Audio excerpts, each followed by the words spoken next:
कहानी शुरू होती है हमारे लड़के से जो सबसे सुंदर प्रोफेसर के साथ कबड्डी खेल रहा होता है। वैसे तो उसकी किस्मत में बस गन्ने का जूस निकालना ही लिखा है, पर एक दिन उसको एक ऐसी पावर मिलती है जिसका यूज करके वो लोगों के माइंड को कंट्रोल कर सकता है, स्पेशली लड़कियों के। यानी जो वो बोलेगा वो उन्हें करना ही पड़ेगा। एंड एज यू नो, जितनी बड़ी पावर उतने बड़े कांड, और लौंडा इन कांड को करने में कोई कसर नहीं छोड़ता। अब चाहे वो स्कूल की सबसे सुंदर लड़की हो, प्रोफेसर हो, या फिर उसकी बॉस। आई नो सुनने में ये स्टोरी काफी इंटरेस्टिंग लग रही होगी, लेकिन स्टार्टिंग में लौंडे की लाइफ बिल्कुल ऐसी नहीं थी। स्कूल में उसके ऊपर किसी लड़की का वॉलेट चोरी करने का इल्जाम लगाया जाता है, जिस वजह से उससे कोई बात तक करना पसंद नहीं करता। सब उसको एक चोर समझता है, लड़कियां उसको भाव तक नहीं देती। वो बस स्कूल में आता है, चुपचाप लेक्चर लेता है और घर चला जाता है। उसने उस लड़की को समझाने की कोशिश भी की कि मैं चोर नहीं हूँ, लेकिन कोई फायदा नहीं हुआ। उसे तो उसकी शक्ल तक नहीं देखनी। यानी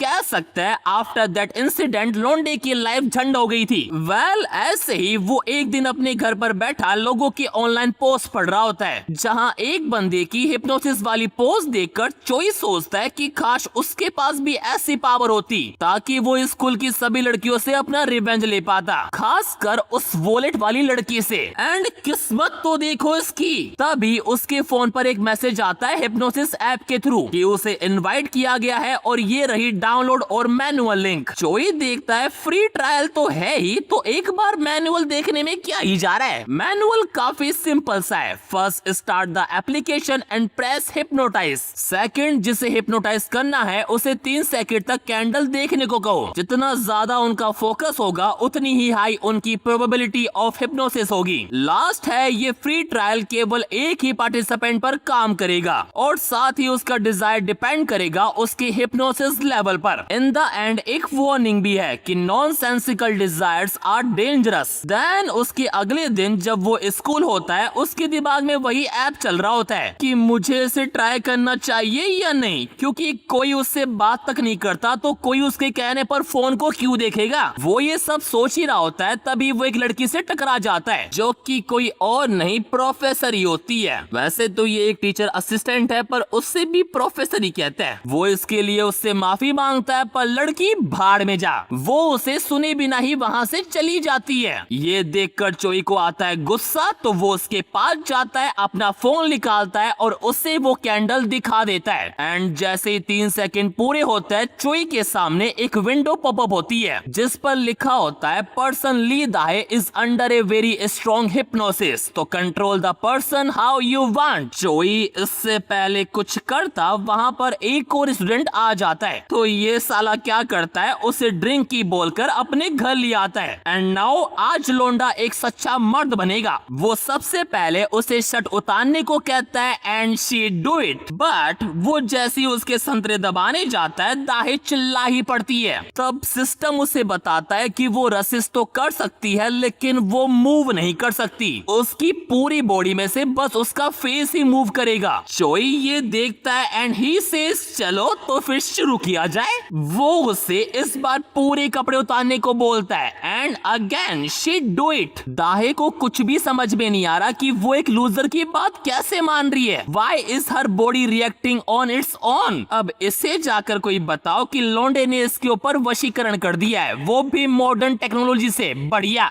एंड मुझे नहीं लगता कि ये बताने की जरूरत है कि आगे क्या होने वाला है। एनीवेज, जैसे उनका खत्म होता है, उसे सिस्टम से एक नोटिफिकेशन आता है कि उसका ट्रायल वर्जन अब खत्म हो चुका है और अगर उसे ये सब कंटिन्यू रखना है तो उसे पे करना होगा। अब ट्रायल खत्म हो चुका है तो दाही भी होश में आ चुकी है। वो उसका हाथ पकड़ती है और बोलती है कमीने तू तो अब जेल जाएगा। वो पुलिस को फोन भी कर देती है और सब कुछ बता भी देती है कि उसके साथ क्या क्या हुआ, कि मैंने उसको पकड़ रखा है, जल्दी आओ। चोई को कुछ भी समझ में नहीं आ रहा कि अब वो क्या करे। ना लाडले, तुझे कुछ करने की जरूरत ना है, अब जो करेगी पुलिस ही करेगी। और लो, पुलिस आ भी जाती है। वैसे मुझे एक बात बताओ, इतनी हॉट पुलिस कहाँ होती है? इसे देखकर तो बंदे खुद ही सरेंडर कर दे, ऊपर से 1-2 केस और ले ले अपने ऊपर। खैर, दाहे पुलिस वाली को बताती है कि इसकी एक भी बात मत सुनना, सीधा जेल ले जाओ उसको, इसने तो एक लड़की का वॉलेट और चुराया है। ये सुनकर पुलिस वाली, अब तो तुझे कोई नहीं बचा सकता, तू तो गयो।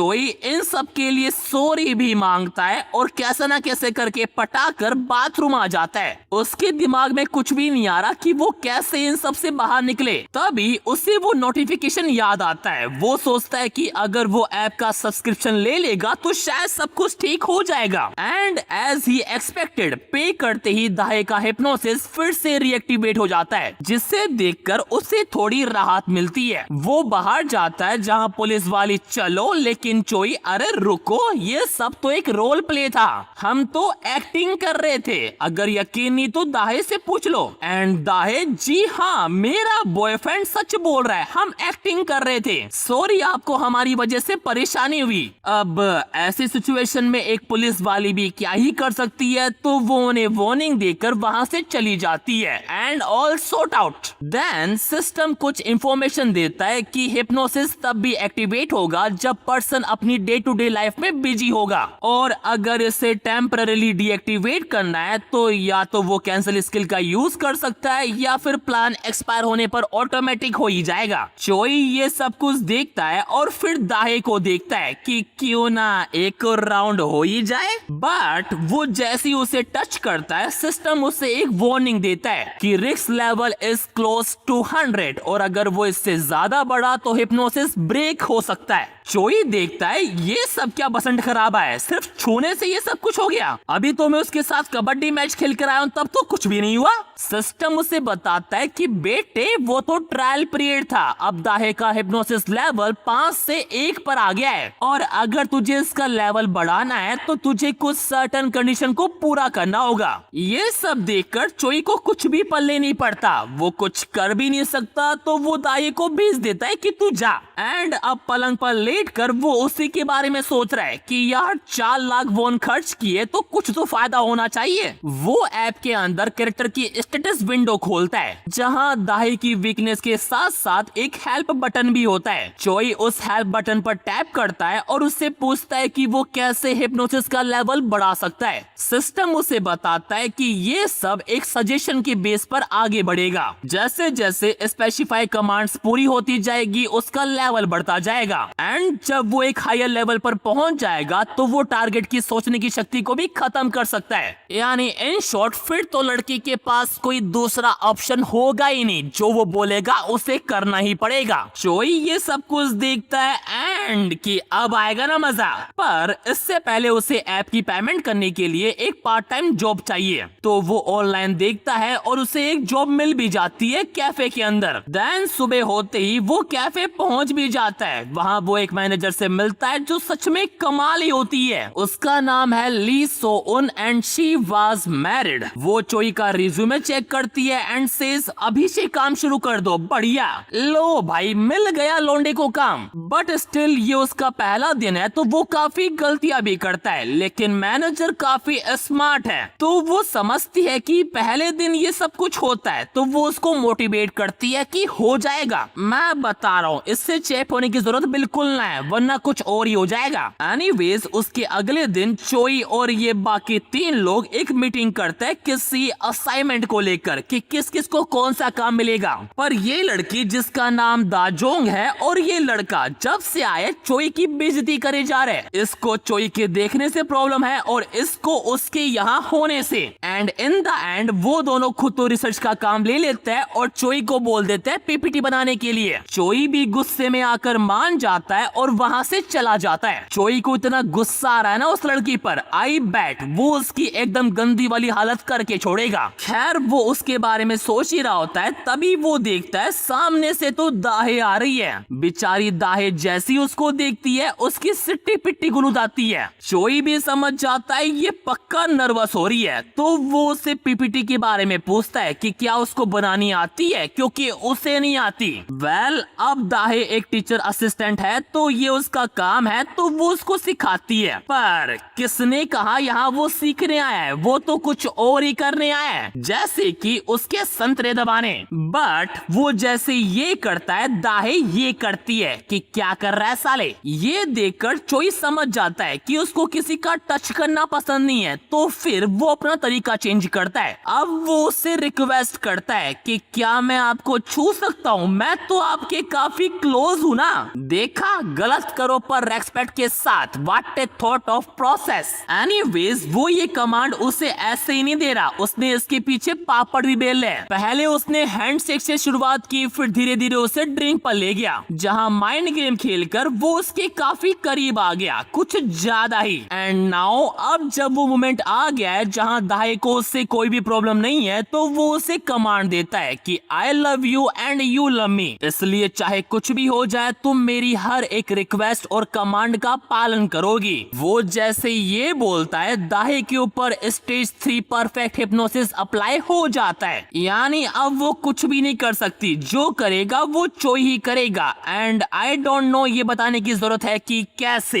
एनीवेज जैसे उनका खत्म होता है, चोई जाता है कैफे एंड यू नो अब उसका नेक्स्ट टारगेट कौन होने वाली है। वो काम करते करते सोच भी रहा है कि क्या सजेशन डालूं मैं बॉस के दिमाग में जिससे वो मेरी हो जाए। मैनेजर भी उसे नोटिस करती है और उससे पूछती है कि वो ऐसा क्या सोच रहा है। जी वो आपकी लेने की सोच रहा है। तब चोई उससे एक फेवर मांगता है कि क्या वो उसे कोई लव एडवाइस दे सकती है। उसकी क्या है, अभी अभी एक नई गर्लफ्रेंड बनी है ना, तो उसे अपना बेस्ट देना है। मैनेजर मान तो जाती है, पर इससे पहले कि वो कुछ बोले चोई उसे कैंडल दिखा देता है एंड 3, 2, 1 मैनेजर भी हिप्नोटाइज। सच में अगर ऐसी पावर मेरे पास हो ना, फिर तो मैं समझ ही रहे हो फिर तो। एनीवेज अब दाहे जैसे वो भी पुलिस बुला ले, इसलिए चोई क्या करता है, पहले उसके अंदर कुछ प्री कमांड डालता है जिससे यहाँ सजेशन कहते हैं, जो मैं बार बार बोल रहा था। फर्स्ट कमांड वो डालता है कि आप मेरी इतनी परवाह करते हो जैसे मैं आपका छोटा भाई हूँ, इसलिए जब भी मैं आपसे एडवाइस मांगूंगा आप मेरी बातों को सीरियसली लेंगे, चाहे वो एडवाइस किसी के भी बारे में हो। एंड जैसे ही कैंडल बुझती है, ऑल सेट, जल्दी ही मैनेजर भी उसकी राइफल की शौकीन होने वाली है। एनीवेज उसके अगले दिन चोई स्कूल में होता है, जहाँ अगेन ये दोनों उसको बोल रहे होते हैं कि तूने अभी तक पीपीटी नहीं बनाई, तो कब बनाएगा। वैसे तो चोई ने सारी प्रिपरेशन पूरी कर ली है, वो तो इनको बस टीज कर रहा है। तभी उसके पास बैठी लड़की जिसका नाम मिन्हा है, उससे बोलती है कि क्या तुम मुझे भी पीपीटी बनाना सिखाओगे। चोई देखता है शिकार खुद शिकार होने आ रहा है, तो वो ये मौका कैसे छोड़ेगा। वो अपना फोन निकालता है और बोलता है क्या तुम इसे 3 सेकंड तक देख सकती हो। पर जैसे ही वो उसे फोन दिखाता है, उसे कैंडल दिखती ही नहीं। चोई को कुछ भी समझ में नहीं आता कि ऐसा क्यों हुआ, तो अभी के लिए वो इस बात को साइड रखता है और मिन्हा को पीपीटी बनाना सिखाता है। देन उसके बाद जब वो अपने घर पर होता है, वो इस बारे में सोचता है कि ऐसा क्यों हुआ, कहीं ऐप खराब तो नहीं हो गया। एंड वो इस कंक्लूजन पर आता है कि शायद वो एक टाइम पर 2 लोगों को हिप्नोटाइज नहीं कर सकता, उसे सबसे पहले कैसे ना कैसे करके मैनेजर के अंदर 4 सजेशन डालने होंगे, तब जाकर कहीं वो इसके साथ कबड्डी खेल पाएगा, वरना भूल जाओ। तो फिर क्या, अगले दिन से लौंडा अपने काम पर लग भी जाता है। पिछली बार उसने उससे लव एडवाइस मांगी थी और इस बार वो उससे मैरिटल रिलेशन के बारे में पूछता है, यानी कि आप दोनों कितनी बार करते हो। ये सुनकर मैनेजर पहले थोड़ा तो शॉक होती है, पर एज यू नो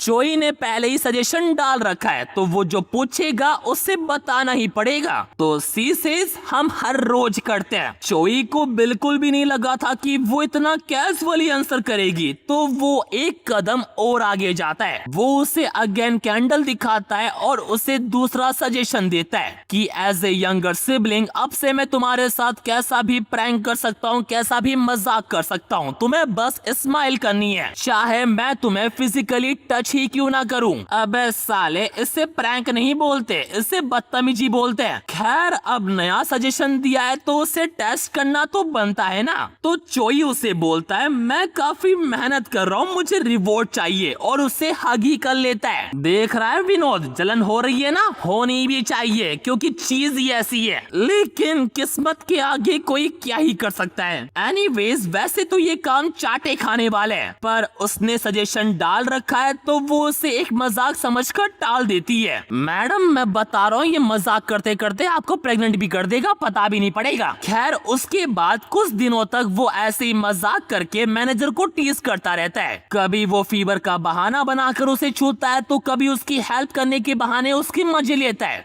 एंड बीच में जब कोई कस्टमर नहीं होता तो वो उससे एडवाइस भी लेता है कि आप सेल्फ सर्विस करती हो, अगर हाँ तो कैसे, हाथों से कि टॉय से। देखो ऐसी बात नहीं है, ये सवाल तो मैं ऐसे भी पूछ सकता हूँ, लेकिन वो अलग बात है कि वो फिर मुझे चाटा ही मारेगी। लेकिन तब भी उसकी कुछ लिमिट्स है, वो उसे छू तो सकता है पर जैसे वो लिमिट क्रॉस करने जाएगा मैनेजर उसे रसिस्ट कर देगी, और अगर वो ज्यादा करेगा तो उसका हिप्नोसिस भी ब्रेक हो सकता है। इसलिए लौंडा ध्यान रखता है और हमेशा सेफ खेलता है। वैसे भी रश खेलने के लिए उसके पास उसकी गर्लफ्रेंड तो है ही, दाहे, जो आई थिंक अब इस लेवल पर पहुंच गई है जहां चोई को कुछ करने की जरूरत है ही नहीं, वो खुद आगे से आती है। एनीवेज उसके अगले दिन जब चोई कैफे में होता है बारिश आ रही होती है, जिस वजह से कोई कस्टमर भी नहीं होता। चोई देखता है यही तो उसका गोल्डन चांस है, तो वो मैनेजर को बोलता है कि क्या वो उसकी मसाज कर सकता है, थोड़ा आराम ही मिल जाएगा, एंड शी इज अग्री। और भाई जो वो मसाज करते करते उसके संतरे दबाता है ना, मजा ही आ जाता है। वो कुछ बोलती भी नहीं क्योंकि ये तो मजाक है ना, लौंडा कुछ भी करता है बोल देता है आई एम जोकिंग। एनीवेज ऐसे ही कुछ दिनों तक मैनेजर की मसाज करते करते चोई उसको इस स्टेज पर ले आता है जहां वो एक गेम खेलते हैं। कौन सा? टंग ट्विस्टर, वो भी इस लेवल पर कि कस्टमर आए तब भी ये गेम नहीं रुकना चाहिए। देखा, ये होवे डेडिकेशन। वैसे मेरी भी इच्छा है कि मैं भी टंग ट्विस्टर खेलूं कभी, एंड मुझे अच्छे से पता है, तुम्हें पता है मैं किस गेम की बात कर रहा हूँ। एनीवेज उसके बाद जब चोई अपने घर पर होता है वो यही सोच रहा होता है कि तीसरा सजेशन क्या डाले मैनेजर के दिमाग के अंदर। वो दाहे वाला सीन मैनेजर के साथ नहीं करना चाहता।